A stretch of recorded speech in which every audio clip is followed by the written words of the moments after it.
I welcome you all in this course on mechanical measurement systems, and today we will discuss the statistical analysis of experimental data.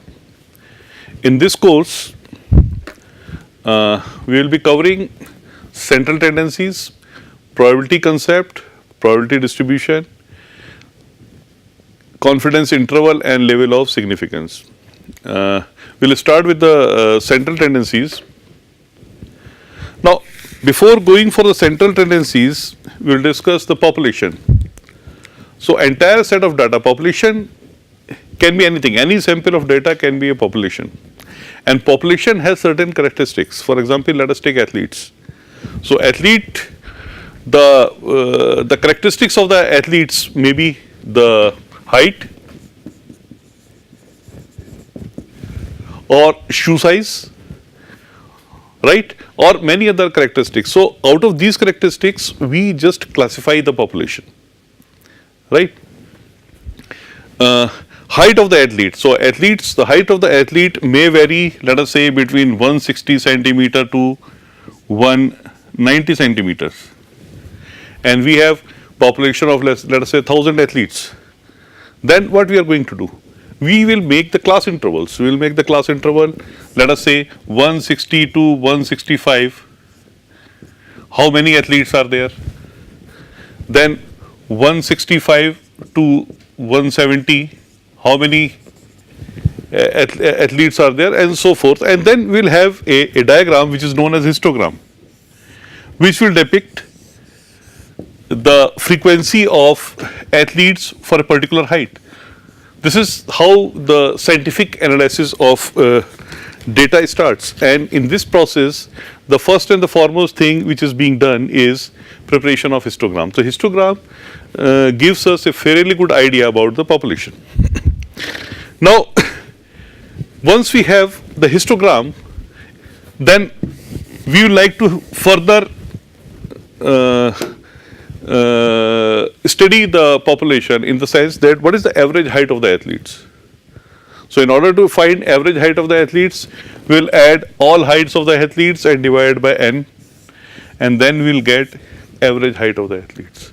And average height of the athletes, let us say it is 171 centimeters, right. Then we would like to know, say, how many athletes are there between 170 to 175 or 170 to 172 centimeter height, and how many athletes are very close to the average, right. So, population distribution, let us have, because it is an infinite population, let us, this is the suppose this is the population distribution. So, we can say we have bulk of the athletes are in this range, right. And this is known as, or this is a part, this type of part of analysis is known as central tendencies. How close are the data towards the center? So, for central tendencies also we should have some parameters, right. So, parameters are, first is mean, take the average of these. Then another parameter is mode, how frequently a particular data is appearing, right. For example, between 160 to 190 we have limited number of athletes at 160, limited number of athletes at 190, but we find many athletes who have 175 centimeter of height. Or suppose we have a sample of data, we have 160, 175, 175, 178, 180. So, out of these data, this is the mode, because it is appearing 2 times. So, this also shows the is a parameter of central tendency. Another is median. Median is the middle one. Which is the middle one? If we put athletes, height of the athletes in ascending or descending order, which is the middle term. So, middle term is always calculated as for odd number of data, then it is n plus 1 by 2, or if it is even number of data, then it is, so here in this case, for example, 1, 2, 3, 4, 5. So, it is going to 6 by 2, median is this, right. And Now for even number of data, suppose the data is 160, 170, 180, 185, 1, 2, 3, 4, 190, and let us say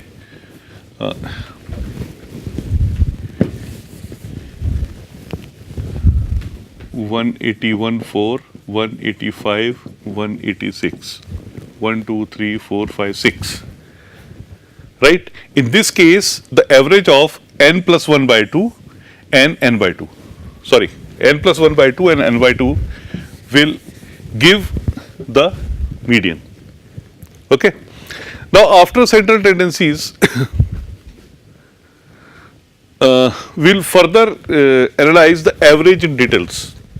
Now, if we want to depict the average scientifically, then average is xi average is equal to sum of xi I is equal to 0 to I is equal to n 1 by n.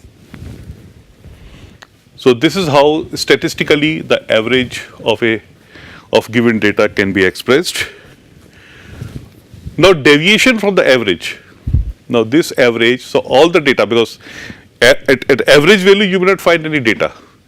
So most of the data will deviate from the average. So deviation from the average is depicted as di is equal to xi xi minus xm, or for the sake of we will take this xm mean. So this is deviation from the average, and most of the time mode of the deviation from average is taken, or this value is taken without signs for the statistical analysis. This we will discuss later on. And average deviation. Now, what is going to be the average deviation? Now, average deviation is going to be of di divided by n. So, all the deviations are added, okay, and it is divided by n. Now, this shows how close are the data to the center, because if the data are away from the center, now data are like this, so how close data are towards the center? If data are away from the center, for example this, in that case this is going to be high, right? And when data are close to the center, the average deviation is having the lower value. So this is an indicator, right? Now if average deviation is 0, now when average deviation 0 means all the data are same, they are lying on the mean. Mean and average deviation is 0 means all the data are identical, right? In addition to this, there is a term standard deviation, which is denoted by sigma, and it is often used in statistical analysis. Now, in case of sigma, we take under root of I is equal to 0 to I is equal to n di square raised to power half, or xi minus xm ka whole square, it is added. So this deviation, square of this deviation is added, divided by n and taken under root of that. So this is known as standard deviation, and this is a very important parameter while doing the statistical analysis of data, right?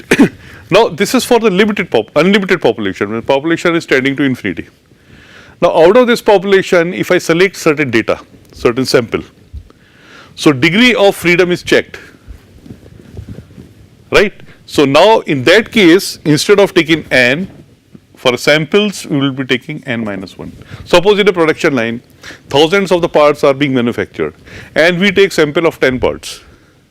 or sample of 20 parts. It has to be less than 20. So let us take sample of 15 parts. So sample of 10 or 15 parts, and if you want to have standard deviation, in that case we will be taking n minus 1, not the n, for the purpose of finding out the standard deviation. So far we have discussed the mean deviation, standard deviation, and the variance. So variance is nothing but square of standard deviation.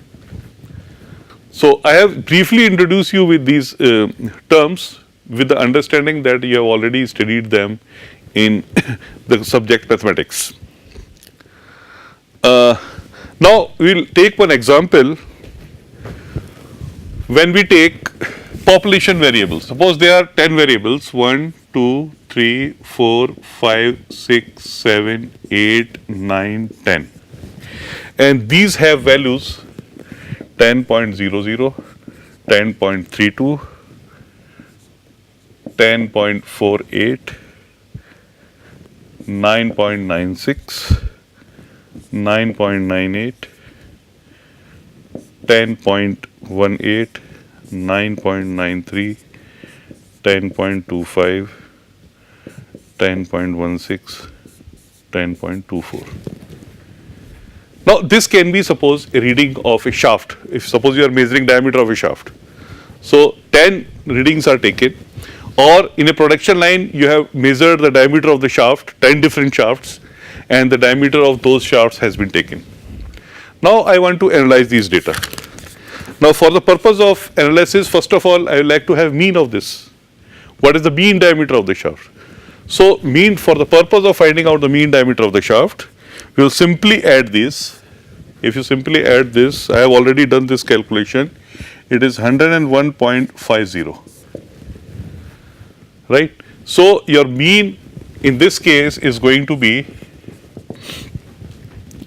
101.50 divided by number of observations. This is 10, or it is going to be 10.15. Now deviation from the mean, D, and D is deviation from the mean, that is x bar minus xi. Now x bar is 10.15. So x bar minus xi is, sorry, it is xi minus x bar. It is xi minus x bar, or mean value. So here it is going to be 0.15, here it is going to be 0.17, 0.33, minus 0.19, minus 0.17, okay, minus 0.03, this is plus, this is 0.17, this is also plus, this is also plus,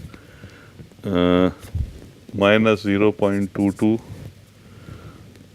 0.10, 0.01 and 0.09. So 1, 2, 3, 4, 1, 2, 3 and 4.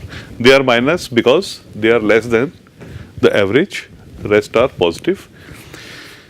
Now when we want to have average deviation, we will take mod of this, irrespective of the sign, we will add all of them, and we will add all of them, and then we will get the value 1.46, and when we divide this 1.46, so we are adding all these digits irrespective of the sign. So we have taken mod of this.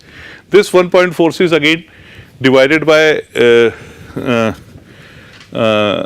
number of samples, so mean deviation is going to be equal to 0.146. Okay. Now standard deviation, for the purpose of standard deviation, simply take square of D. So when we take square, signs will become irrelevant, and we are going to get 2.25 multiplied by 100, otherwise we will have many decimal terms. So I am just simply multiplying it by 100, it is 2.89, 10.89, 3.61, 2.89, 0.09, 4.34, 1.0, 0.01, 0.81, and this addition gives 29.28, right? And this is multiplied by 100 because it is multiplied by 100. So 29.28. Now again, now we have sigma of squares. So if you want to have standard deviation, then we will have 1 by 10 sigma of squares. This is 29.28 into 10 to power minus 2, right, divided by n is 10, taking under root, and the final value of standard deviation is here is 0.1711, or we can take 0.17. So this is how we can analyze. This is the simplest example of or understanding of the average, mean deviation and standard deviation. Now after this preliminary statistical analysis, we will shift to the probability concept. Now probability is the likelihood of happening any event, and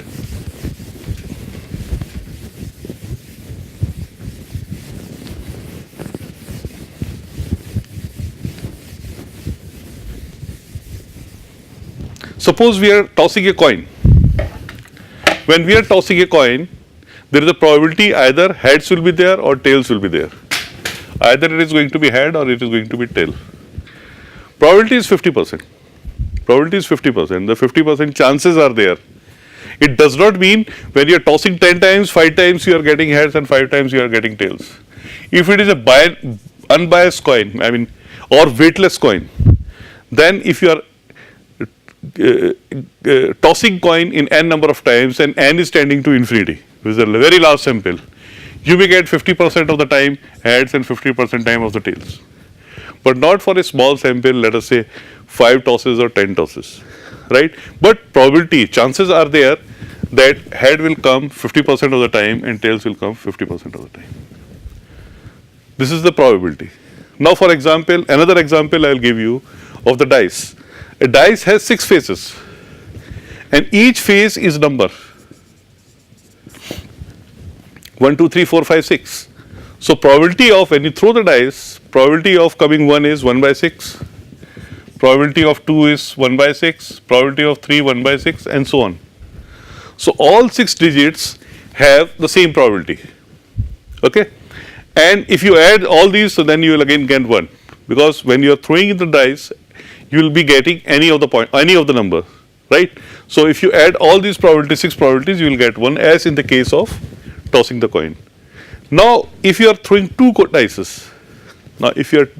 dices, you can have combinations up to 12. Now I ask you, what is the probability of getting 12? So for getting 12 for both the dices, you should have 6 and 6. When you are throwing the dices, then for both the dices, you should get 6 and 6, and there are 36 possible combinations. So probability of getting 12 is 1 by 36. What is the probability of getting 7? The probability of getting 7 is higher than this. This is die 1 and this is die 2. So either you get 4, 3, 3, 4,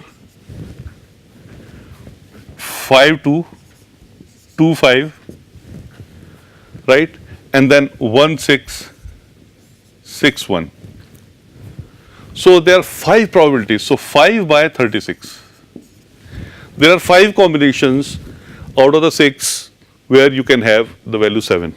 So probability of, and the two dice are thrown, probability of getting 7 is greater than the probability of getting 12. Now probability of 11. So when you are throwing dice, the probability is,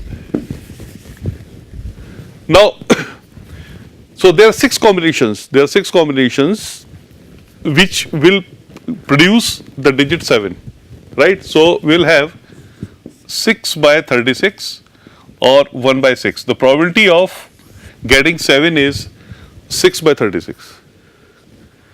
Now 11, I want to have 11 when I throw 2 dices. Then for getting 11, either it has to be 6 and 5 or 5 and 6, that's it. Okay, so there are 2 combinations, so the probability is 36, 2 by 36. So in case of dice, if we are using 1 dice, in that case for all the values the probability is 1 by 6, but if we are using 2 dice, the probability will change and it will depend upon the number.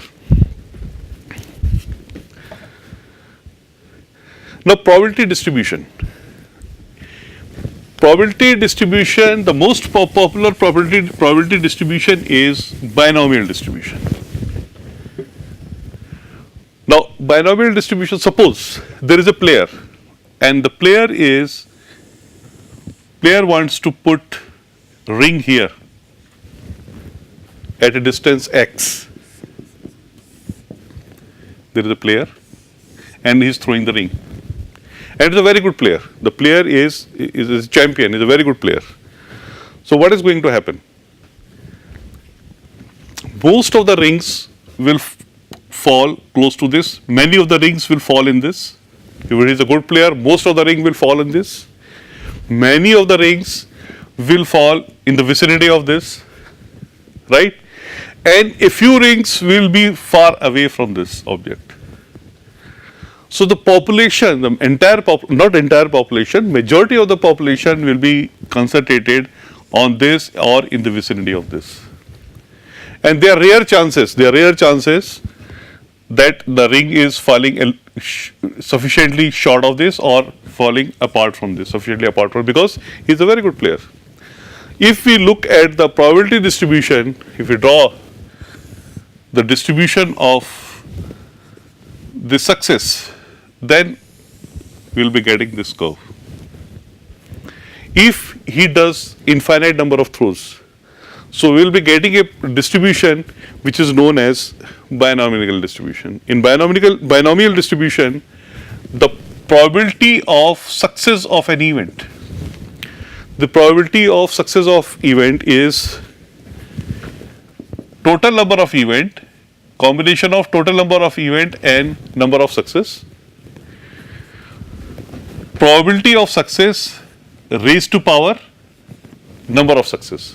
There are two different things, probability of success and getting success, and it is 1 minus p raised to power capital N minus small n.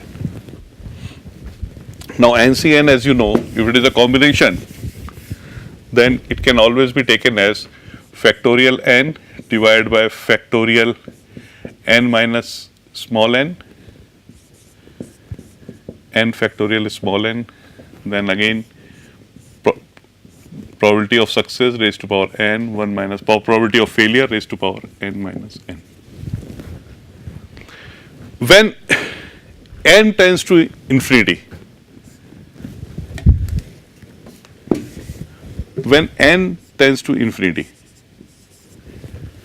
if the player does infinite number of trials, 1000, 10,000, 1 lakh trials, right, and probability of success is remote.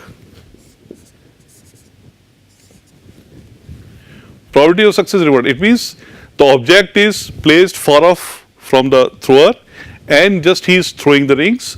He has given infinite attempts. Probability of getting success is bleak, right? In that case, or there is a rider when NP is equal to a constant A. So number of throws and the probability their product is A, then it becomes Poisson distribution, and the Poisson distribution is again reflected as A raised to power n e raised to power minus A divided by factorial n. Right? We will take one example here. to further understand the probability, we will take one example. Now, one thing more, in Poisson distribution, the standard deviation is under root A. This is the condition for, this is how we can identify it is a Poisson distribution. Now, in order to further understand this, we will take the example of tossing of coin. Now, if we take two coins, then the probability of getting head in one, just a minute. Now, if you are tossing two coins, now probability of getting head in one head, two head, three head and four heads. Let us confine to three heads only. We make three tosses, right? I will just show the text also. It is not given here. Okay.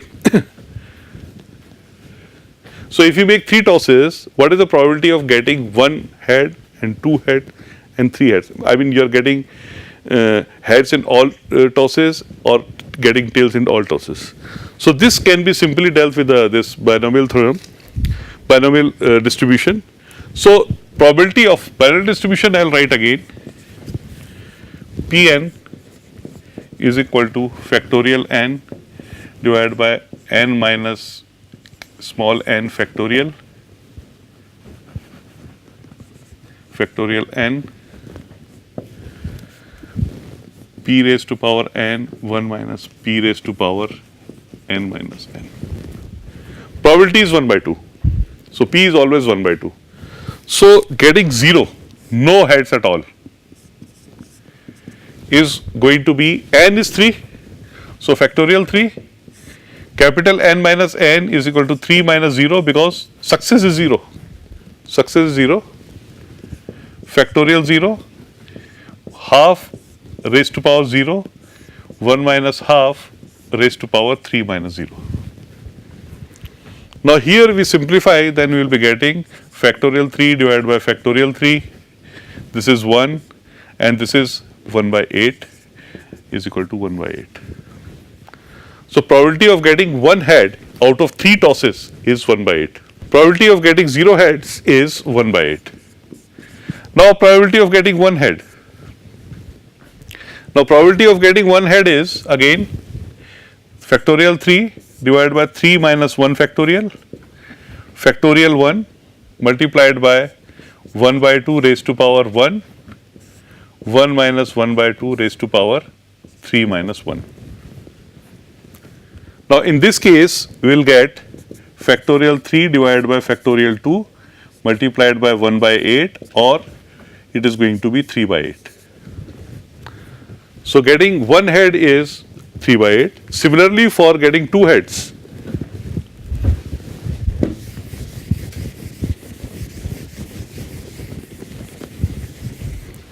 two heads is again factorial 3, 3 minus 2 factorial, 2 factorial, 1 by 2 raised to power 2, 1 minus 1 by 2, 3 minus 2. Again you will find that it is 3 by 8.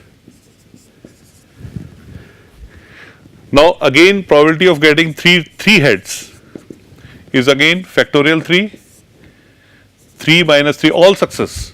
So capital N is equal to small n. 3 minus 3 factorial, factorial 3, 1 by 2 raised to power 3, 1 minus 1 by 2 raised to power 3 minus 3. Now here also if you simplify you will be getting 1 by 8. So probability of getting one head or one tail is 1 by 8, sorry, 0 head is 1 by 8. Probability of getting one or two heads is 3 by 8, and probability of getting all three heads is again 1 by 8. And if you add all these, because they are the total probabilities, if you add all these, it is going to be 1 by 8 plus 3 by 8 plus 3 by 8 plus 1 by 8 is equal to 1, because there is no other probability at all. Okay, so after this discussions on the topic on the binomial distribution, we will discuss about the confidence interval or confidence level.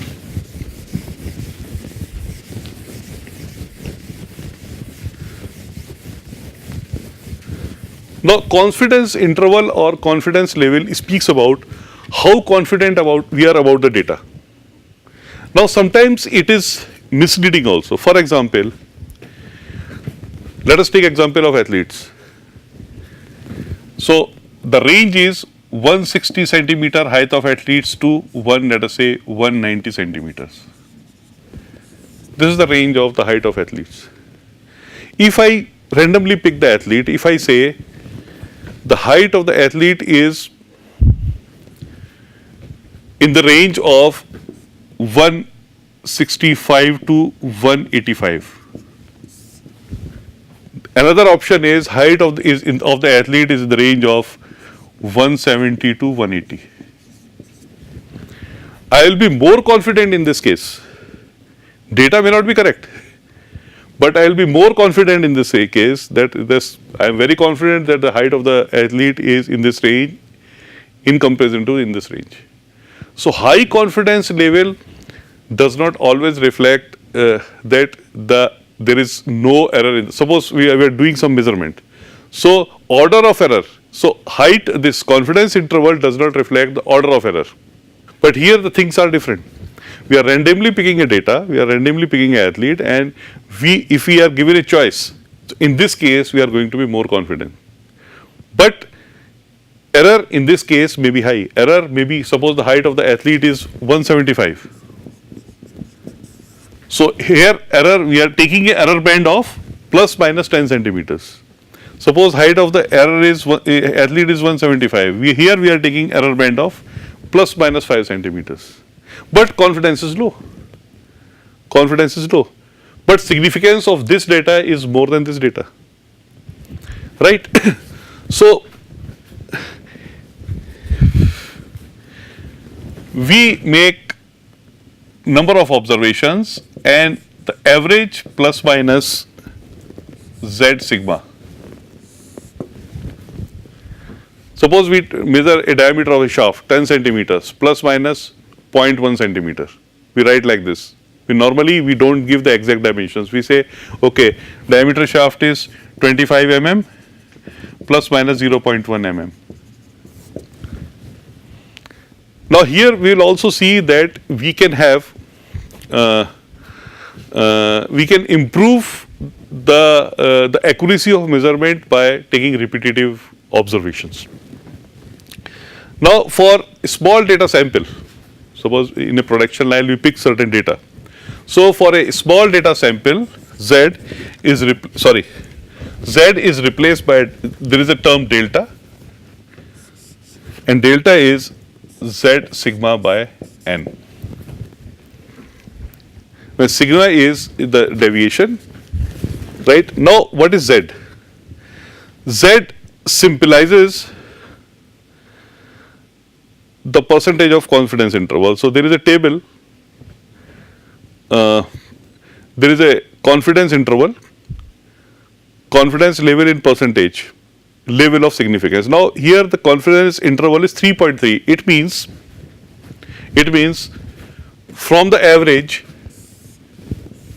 if we are going either side 3.3 sigma, sigma is standard deviation.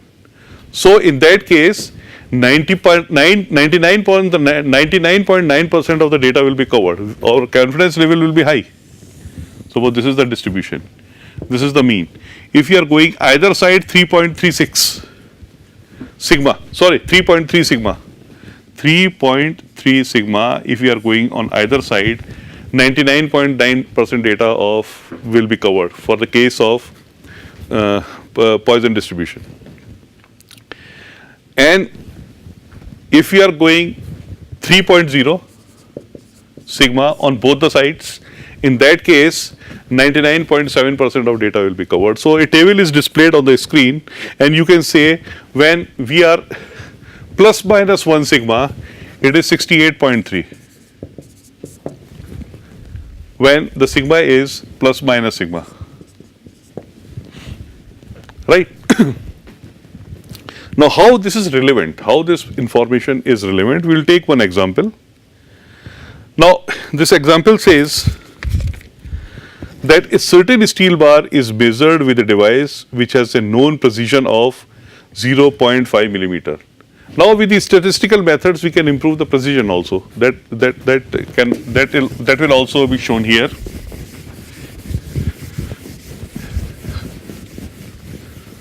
So, this numerical states that a certain steel bar is measured with a device which has a known precision of plus minus 0.5 mm. So, precision is plus minus 0.5 mm,